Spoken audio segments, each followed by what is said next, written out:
Today, I'm going to discuss 12 triggers or causes of your inflammation. Been in practice for 30 years, so I had the opportunity to see a very wide range of different cases and different causes, and some things that you're not going to find if you actually Google them. Let's start off with number one.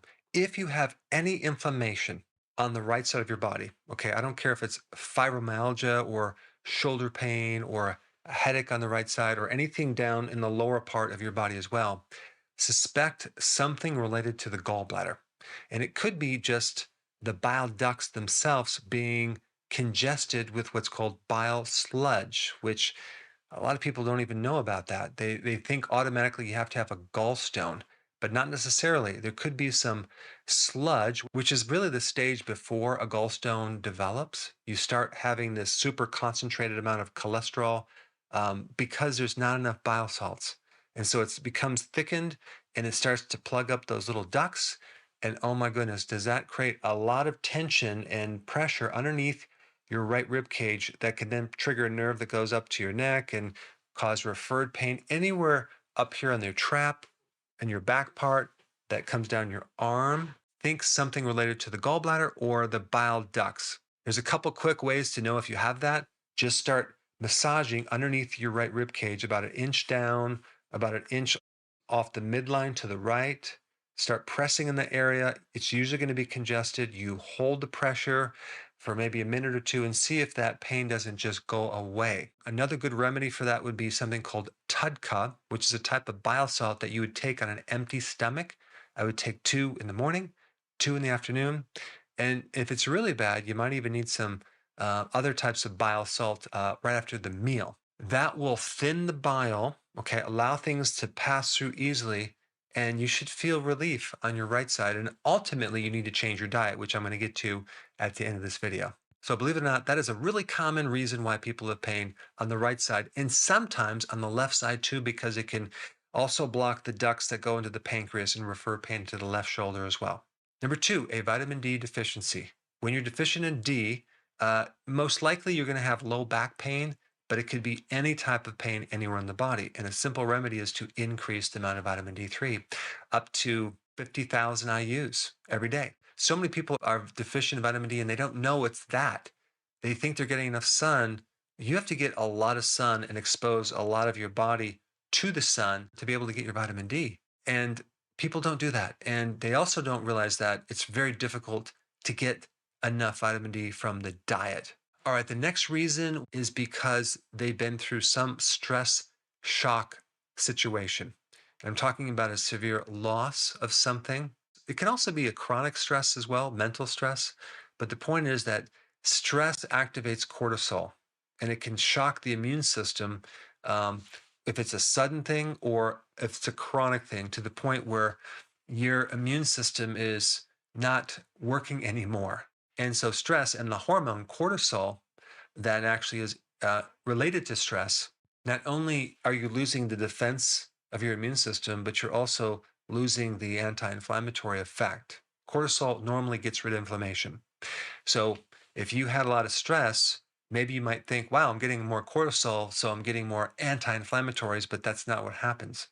You start developing cortisol resistance, and now cortisol doesn't work. It's very similar to insulin resistance, where you have too much insulin, but you have insulin resistance, so it doesn't work. So a lot of the bad effects of insulin resistance is a deficiency of insulin. A lot of the bad effects from cortisol resistance is a cortisol deficiency. And this is why so many people with pain take prednisone or some cortisone shot or some type of skin cream that involves cortisone. So one good remedy for that is to help yourself in any way you can with the stress and start walking and doing exercise, as well as taking higher amounts of vitamin D. It just so happens that vitamin D3 works similar to cortisol in the body, but without the side effects of the cortisol. And there's one little aspect about this that I want to mention too. People could have had a virus in the past, like Epstein-Barr virus, for example, or a herpes virus that goes into a latent stage where resides in a dormant area. And then stress can bring out that virus into remission and create inflammation.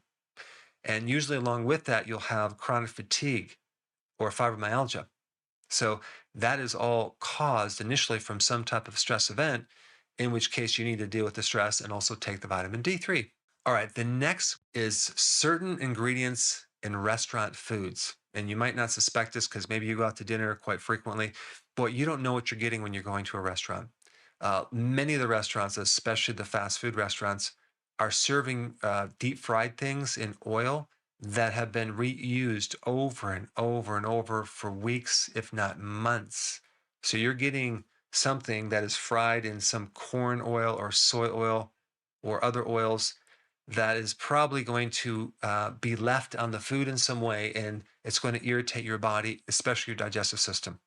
There's other foods like MSG, like maltodextrin, preservatives, chemicals, low quality foods that could be affecting you digestion wise. So if you have any type of inflammation, it might be a good idea for you to make your own food so you know what's in it and you can control it better.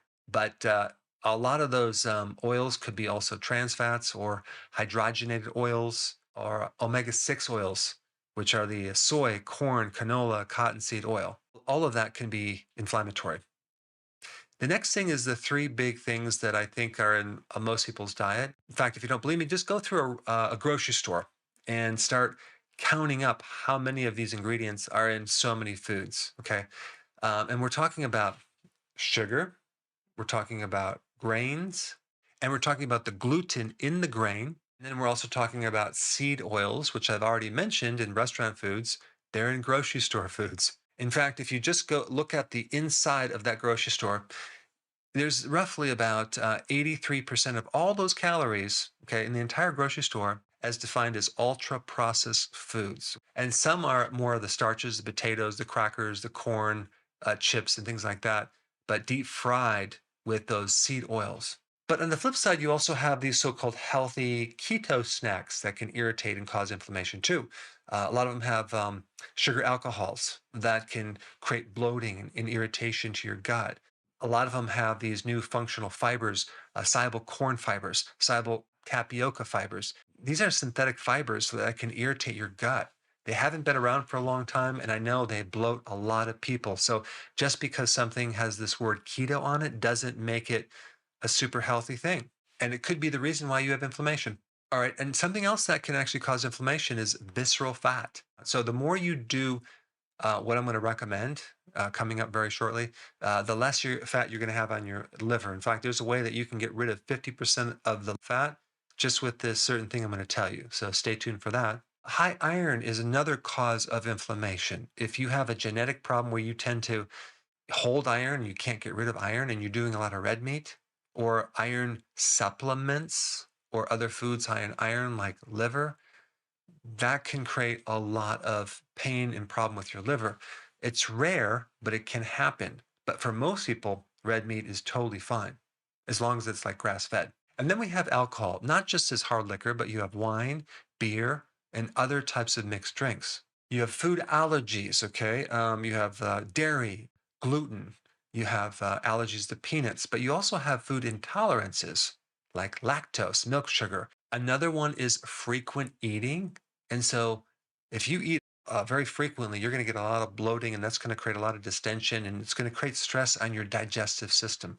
Most inflammation problems come from food, and not just food, but the frequency of food. So if you're snacking a lot, not good for inflammation.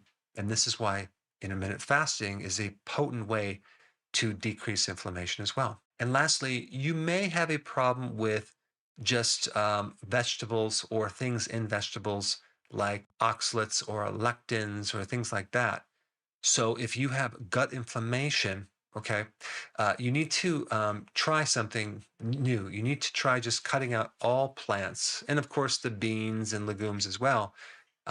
Get rid of the salads for maybe a month and just have more meats and eggs and fish. And you may find that a lot of your inflammation goes away, especially if it stems from the digestive system. So, number one, you go on healthy keto. Number two, you do intermittent fasting. Number three, you add more vitamin D3. And number four, if you have gut inflammation, to take glutamine, but you can also get glutamine from red meat and cabbage. Okay, those are two real special things that are loaded with glutamine that actually help fix the leaky gut, which is responsible for a lot of inflammation. So there you have it, the 12 triggers or causes of inflammation. Now, because of the censoring and the suppressing of the algorithms on YouTube, it's becoming more difficult to find my content. And there's a lot of content that I cannot put on YouTube, unfortunately. So to make sure you have full access of all my information, go to drberg.com and subscribe to my newsletter by clicking the link down below in the description. I will see you on the other side. If you have not seen my video on the healthiest protein that you can consume, I put it up right here. Check it out. It's very interesting.